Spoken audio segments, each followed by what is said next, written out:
This school in Cameroon has extremely dilapidated and hazardous classrooms. No running water or electricity, and only a single toilet shared by over 3,000 kids and staff daily. And what's even worse is despite the school's mission to empower young girls and provide them a safe haven from domestic abuse and other challenging conditions, many children cannot enroll because of overcrowding and deteriorating conditions. So, in this video, we're going to rebuild this school from this to this, this to this, and this to this, to give these kids a better opportunity at life. We started out by sending Dan and Darren there a few months ago to see how we could help.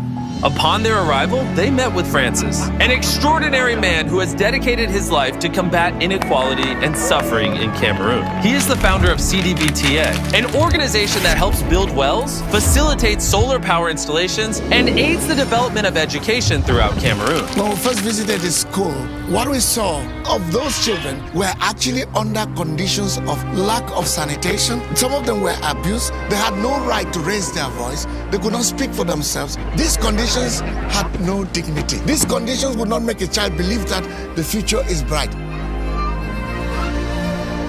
The kids that are in the school are sitting in classrooms that are literally made out of scrap wood.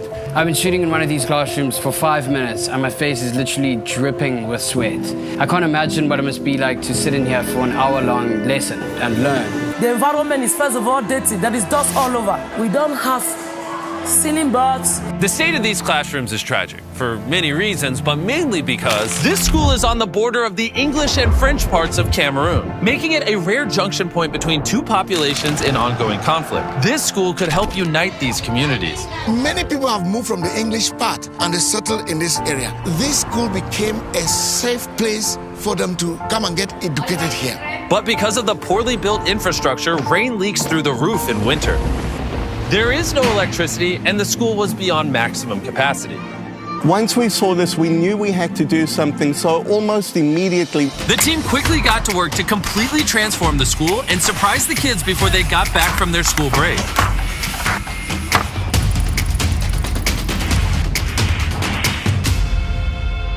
And before the kids returned from their holidays, Darren and Dan went to visit their brand new classrooms. Darren and I looked at the new structures which have airflow, they have lights, they have electricity. let there be light. I can't wait to see the look on the kids' faces, the teachers' faces when they get to see the new classrooms, also the new bathrooms. The school is going to transform thousands and thousands of lives in the future. The next day, it was finally time to surprise the kids. There's a whole bunch of people outside the school. This is really exciting. The school was the busiest it had ever been, with kids beyond excited to get a glimpse of the brand new classrooms. I just got out of the car. There's a whole bunch of people over here to welcome me. This is a little bit crazy.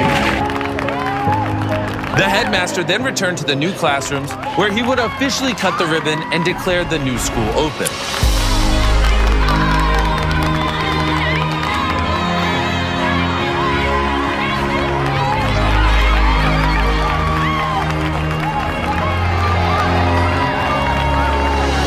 When the environment is beautiful, academics move positively.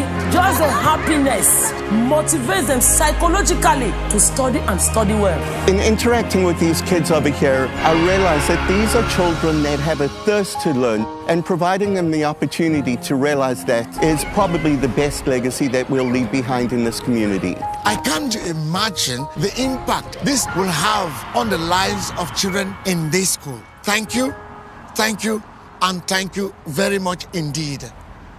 Before I show you an unexpected surprise the community had for Darren, I want to tell you about the amazing sponsor of this video, Electric e-bikes. They're back on board and supporting our mission with their affordable, eco-friendly, and fun-to-ride bikes. Time and time again, they have shown their dedication to a global impact by helping us rebuild an orphanage, donating thousands of shoes to kids in South Africa, and distributing millions of clothes worldwide.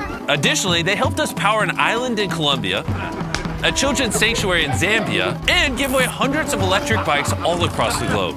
And now, for the 8th time this year, they stepped up and helped us build this school in Cameroon. So I just want to give a heartfelt thank you to Electric e-bikes for their continuous support. Let's get back to the video.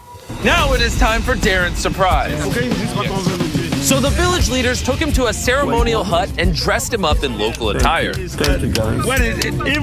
He then took part in a traditional Cameroonian induction as a village elder. What? Forefathers. Okay. Pull it now. Pull it, yeah.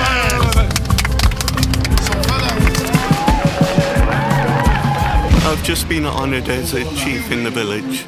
Now that Darren had finally become a chief, it was time to say goodbye to Cameroon and these kids. We can't wait to come back soon to visit. By watching this video, you helped us generate some ad revenue so we can continue to do philanthropic projects all around the world. And you've told the YouTube algorithm you liked the video, so they'll recommend it to more people. And for that, we are very grateful. And if you want to continue to support Francis in the many communities he helps throughout Cameroon, you can donate directly to his charity using the donate button or the link in the description. All the proceeds will go to Francis and CDVTA so they can continue to help build a better future for these children. Thank you so much for watching. Subscribe.